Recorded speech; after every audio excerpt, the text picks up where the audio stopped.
પહેલી એપ્રિલે દર વર્ષે ખાલી નવો મહિનો નથી શરૂ થતો, નવા ફાઇનાન્શિયલ યરની પણ શરૂઆત થાય છે અને એટલે જ બહુ જ બધા નવા નિયમો લાગુ થવાના હોય છે. આ વખતે પણ 2026માં પહેલી એપ્રિલથી ઘણા બધા નવા નિયમો લાગુ પડવાના છે. 1, 2, 3 નહીં, ટોટલ 15. અને આ બધા નિયમો તમારે બહુ જ સરળતાથી સમજવા હોય તો સાચું કહું નો આ વિડીયો જોઈ લેજો.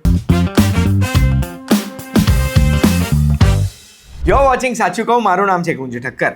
ટોટલ 15 નવા કાં તો નિયમો બદલાય છે કાં તો નવી અપડેટ છે જે 1 એપ્રિલ 2026થી લાગુ થવાની છે. અગર જો એમાં તમારે કોઈ સ્પેસિફિક વસ્તુ શોધવી છે તો યુટ્યુબ પર અગર આ વિડીયો જોઈ રહ્યા છો તો નીચે ચેપ્ટર્સમાં તમે એ ચેપ્ટરમાં જઈને જોઈ શકશો. સૌથી પહેલી વાત કરીએ આપણે તો ટ્રેન ટિકિટ કેન્સલેશનના નિયમો બદલાયા છે. હવે આ કેન્સલેશનના નિયમો બદલાવાની જરૂરત કેમ હતી? એટલે જરૂરત હતી કે લોકો ટિકિટો બુક કરીને છેલ્લી ઘડી સુધી કેન્સલ ના કરાવે, એટલે જેને જેન્યુઇનલી જરૂરત હોય એ લોકોને તકલીફ પડતી હતી અને એમનું નામ વેટિંગમાં આવે અને એક કન્ફ્યુઝન રહે, મૂંઝવણ રહે, અને એટલા માટે આ નિયમો કર્યા છે. તો નિયમો શું છે કે અગર આપણી જર્નીના 8 કલાકની અંદર એટલે જર્નીના 4 કલાક પહેલાં, 5 કલાક પહેલાં કે 8 કલાક સુધી બીજું અગર આપણે ટ્રેનની ટિકિટ કેન્સલ કરીએ છીએ ને તો એકે રૂપિયો રિફંડ આપણને નહીં મળે. અગર આપણી જર્નીના 24 કલાક બાકી છે ત્યાંથી લઈને જર્નીને 8 કલાક બાકી છે ત્યાં સુધી જો આપણે કેન્સલેશન કરીએ છીએ તો 50% પૈસા પાછા મળી જશે. પણ જો આપણે અગર 72 કલાક બાકી છે આપણી જર્નીને ત્યાંથી લઈને જર્નીના 24 કલાક સુધી જો આપણે કેન્સલ કરીએ છીએ તો આપણને 75% પાછા મળી જશે. 72 કલાક પહેલાં અગર જો આપણે કેન્સલ કરીએ છીએ જર્નીના તો જે કેન્સલેશન ફીઝ મેન્શન કરેલી છે એટલી જ કપાશે. બીજો બી એક નિયમ એ છે કે ટ્રેનની ટિકિટ કેન્સલ કરાવવા જ્યાંથી લીધી છે ત્યાં જવાની જરૂરત નથી. કોઈ પણ સ્ટેશનમાં, કોઈ પણ પ્લેટફોર્મ પર જ્યાં આગળ બૂથ છે ત્યાં આપણે કેન્સલ કરાવી શકીશું. પછી નંબર 2, આપણા દેશમાં ઇન્કમ ટેક્સનો નવો કાયદો લાગુ થવાનો છે 1 એપ્રિલ 2026થી. પહેલાં જે ઇન્કમ ટેક્સ એક્ટ 1961 હતો એમાં ઘણી બધી કોમ્પ્લિકેટેડ ટર્મિનોલોજી હતી, એ ઓછી કરી દીધી છે. આપણને સમજણ પડે એવો કાયદો બનાવ્યો છે. બધા નિયમો અડધા કરી દીધા છે અને સિમ્પ્લિફાઈડ કાયદો છે આ કાયદામાં સૌથી મોટું સિમ્પ્લિફિકેશન જે મને લાગ્યું છે ને એ છે કે પહેલાં કેવું હતું, અસેસમેન્ટ યર અને પ્રીવિયસ યર. જ્યારે આપણે આઈટીઆર ફાઇલ કરીએ ને ત્યારે દર વર્ષે આ બંને મેન્શન કરવાનો હોય ને એમાં હું કન્ફ્યુઝ થઈ જતો હતો. આટલા વર્ષોથી આઈટીઆર ફાઇલ કરવા છતાં પણ હવે એ ચેન્જ કરીને ટેક્સ યર કરી દીધો છે. એટલે જે વર્ષની આવક અને ટેક્સની ગણતરી કરવાની છે એને ટેક્સ યર કહેવાય. સિમ્પલ. ત્રીજો ચેન્જ TDSના ફોર્મમાં નંબરોમાં આવ્યો છે. અગર તમે જોબ કરો છો કે TDS કપાય છે તો ફોર્મ 16 કે ફોર્મ 16A તમારે આવતું હશે. હવે એ જ નંબરો ચેન્જ થઈ ગયા અને ફોર્મ 130 અને ફોર્મ 131 હશે TDSના. પછી ચોથા નંબરનો જે ચેન્જ છે ને એ આપણા દેશના ટ્રેડરો માટે છે જે ફ્યુચર અને ઓપ્શનમાં ટ્રેડિંગ કરતા હોય છે. STT તમને ખબર હશે, સિક્યોરિટી ટ્રાન્ઝેક્શન ટેક્સ લાગે છે દરેક ટ્રેડ ઉપર, એ વધારવામાં આવ્યો હતો આ વર્ષના બજેટમાં. એટલે જે ફ્યુચર્સ કોન્ટ્રાક્ટ્સ ઉપર STT હોય ને એ 0.02%થી વધારીને 0.05% કરી દેવામાં આવ્યો હતો. જે ઓપ્શન્સ પ્રીમિયમ ઉપર ટેક્સ હતો એ 0.1%થી વધારીને 0.15% કરી દેવામાં આવ્યો હતો. 1 એપ્રિલ 2026થી નવા ફાઇનાન્શિયલ યરની શરૂઆત થશે અને ઘણા બધા નિયમો બદલાવાના છે. હવે આ ચેન્જીસ આપણા ટેક્સીસ અને કમ્પ્લાયન્સને તો અસર કરશે જ, જેના લીધે આપણા ઇન્વેસ્ટિંગ અપ્રોચ અને માર્કેટમાં થતા ટ્રેડિંગને પણ અસર કરશે. કારણ કે જુઓ, નવા ફાઇનાન્શિયલ યરની શરૂઆતમાં માર્કેટ્સ પણ એ રીતે જ રિએક્ટ કરતા હોય છે. અને આવા ફેઝિસમાં એક ક્લિયર સ્ટ્રેટેજી જેટલી જરૂરી છે ને એટલું જ જરૂરી છે એક રાઇટ પ્લેટફોર્મ જે આ સ્ટ્રેટેજીના સ્મૂધ એક્ઝિક્યુશનમાં આપણને હેલ્પ કરે. બસ ત્યાં જ BlinkX એપ્લિકેશનની એન્ટ્રી થાય છે.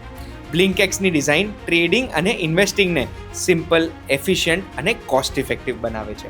It offers zero brokerage trading અને સાથે સાથે એક્સપર્ટ બેક્ડ રિસર્ચ કોલ્સ પણ ઓફર કરે છે, જે આપણને potential entry point, stop loss levels અને એક્ઝિટ સ્ટ્રેટેજી માટે પણ ગાઈડ કરે છે, જેનાથી આપણે કોન્ફિડન્ટ અને ઇન્ફોર્મ્ડ ડિસિઝન્સ લઈ શકીએ છીએ. What makes it even better is that કે નવા યુઝર્સને પહેલા 2 મહિના ઝીરો બ્રોકરેજ પ્લાન એકદમ ફ્રી ઓફ કોસ્ટ મળે છે, જેમાં આપણે F&O, ઇક્વિટી ડિલિવરી, ઇન્ટ્રાડે, કરન્સીમાં ટ્રેડ કરી શકીએ છીએ અને IPOsમાં અપ્લાય કરી શકીએ છીએ વિધાઉટ પેઇંગ એની બ્રોકરેજ. BlinkXમાં એક્ટિવ ઓપ્શન્સ ટ્રેડર્સ માટે તો મજા જ મજા છે એમનું ફ્લેશ ટ્રેડ ફીચરના લીધે. હવે આ ફીચર કઈ રીતે કામ કરે છે તો એ દરેક કેટેગરીના ટોપ કોન્ટ્રાક્ટ્સને હાઇલાઇટ કરે છે based on at the money, જેને ATM કહેવાય. એમાં હાઈએસ્ટ ઓપન ઇન્ટરેસ્ટને પણ એ ધ્યાનમાં લે છે અને મોસ્ટ ટ્રેડેડ ઓપ્શન્સને પણ. આ ટોપ કોન્ટ્રાક્ટ્સ ટોપ 5માં શો થશે દરેક કેટેગરીમાં, which means quicker decision, less confusion અને seamless one click execution. So આ નવા વર્ષમાં ન્યૂ ફાઇનાન્શિયલ યર ચેન્જીસને સ્માર્ટલી નેવિગેટ કરવા હોય અને માર્કેટ મૂવમેન્ટ્સનો મેક્સિમમ ફાયદો લેવો હોય તો it is a great time to gate started. નીચે ડિસ્ક્રિપ્શનમાં બ્લિંકેક્સની લિંક મૂકી છે, જેનાથી તમે 2 મહિના zero brokerage trading free of cost કરી શકશો. Now let's get back to the video. 5મા નંબર ઉપર એટીએમ વિડ્રોઅલમાં ઘણી બધી બેંકોના નિયમોમાં બદલાવ થવાનો છે, એટલે તમે એક વખત ચેક કરી લેજો.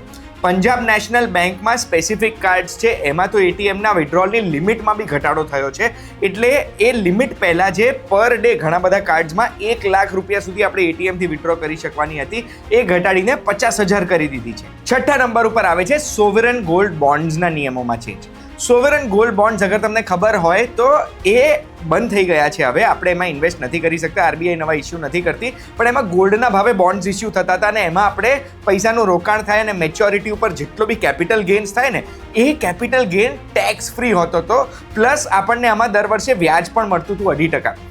હવે શું થઈ ગયું છે, આરબીઆઈએ ઇસ્યુ કરવાના બંધ કરી દીધા છે, એટલે કોઈ પણ વ્યક્તિને જો ટેક્સ ફ્રી કેપિટલ ગેઇન્સ જોઈતા હોય ગોલ્ડના ભાવને લાગતા વળગતા, તો એ ઓપન માર્કેટથી ગોલ્ડ બોન્ડ્સમાં ઇન્વેસ્ટ કરી શકે. ઓપન માર્કેટમાં ગોલ્ડ બોન્ડ્સ જે ટ્રેડ થતા હોય એ ખરીદી શકતા હતા, પણ એ જ્યારે ખરીદે ને ત્યારે મેચ્યોર થાય ત્યારે એમને બી ઓબ્વિયસલી જે મૂડી બનવાની છે, એમનો જે કેપિટલ ગેઇન્સ થવાનો છે એ ટેક્સ ફ્રીની અપેક્ષા હોય એટલે જ ખરીદ્યા હોય.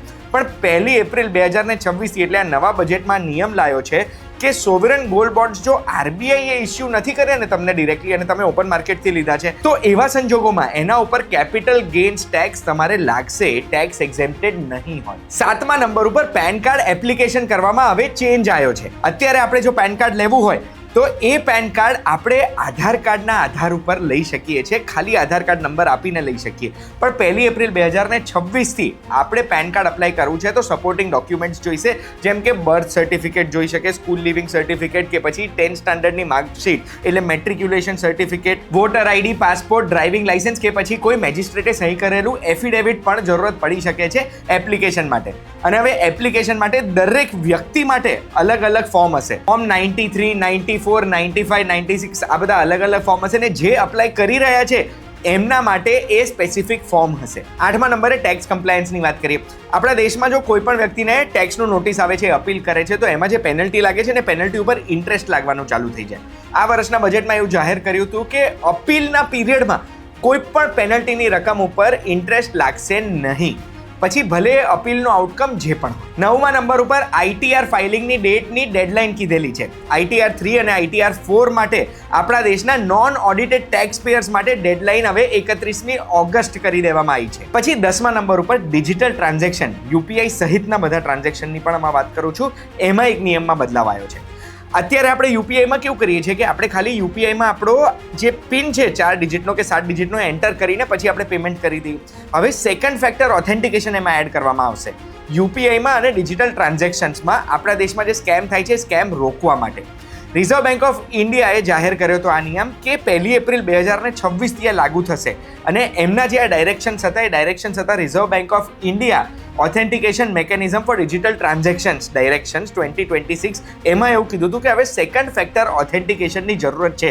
સેકન્ડ ફેક્ટર ઓથેન્ટિકેશન એટલે આપણે પિન એન્ટર કરીએ ને એના પછી પણ બીજું એક કંઈક આવશે, એટલે કાં તો ઓટીપી આવી શકે છે, કાં તો પછી આપણા ફોનનું આપણે પેટર્ન લોક કરતા હોય, પેટર્ન આવે, આપણો ફેસ આઈડી હોય, એવું કશુંક આવશે. એટલે બાયોમેટ્રિક હોઈ શકે કે પછી ઓટીપી જેવું કંઈક હોઈ શકે કે પછી કોઈ પાસવર્ડ બી હોઈ શકે.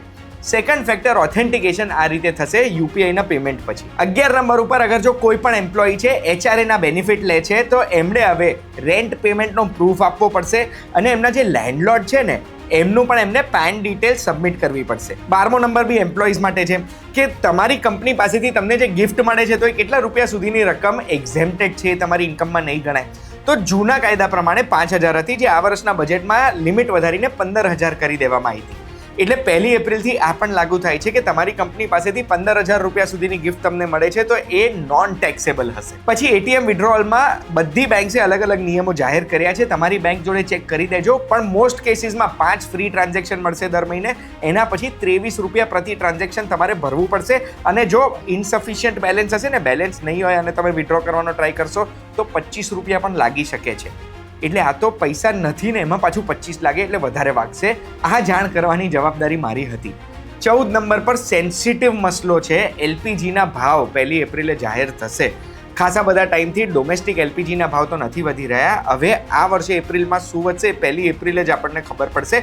આ એપિસોડ શૂટ અમે એપ્રિલ પહેલાં કરી રહ્યા છે એટલે ભાવ એક્ઝેક્ટલી મને નથી ખબર, બટ સાચું કહું ને તમે ફોલો કરતા હશો, થપ્પડ કી ગુંજ ઇન્સ્ટાગ્રામમાં તમે ફોલો કરતા હશો તો એ ભાવ તમને ખબર પડી જ ગયા હશે. 15મા નંબર પર છે ટાટાના કમર્શિયલ વેહિકલ્સનો ભાવ 1.5% સુધી વધશે. એના પછી ફ્લાઇટ ટિકિટ્સ આપણે બુક કરાવી હશે ને તો ચેક ઇન વખતે આપણને ખબર હશે કે સીટ સિલેક્શનમાં આપણે દર વખતે કંઈક ને કંઈક પૈસા ભરવા પડતા હોય છે. નહીં તો આપણને એવો બીક રહે કે યાર આપણી સીટ આપણા પરિવારની જોડે નહીં આવે.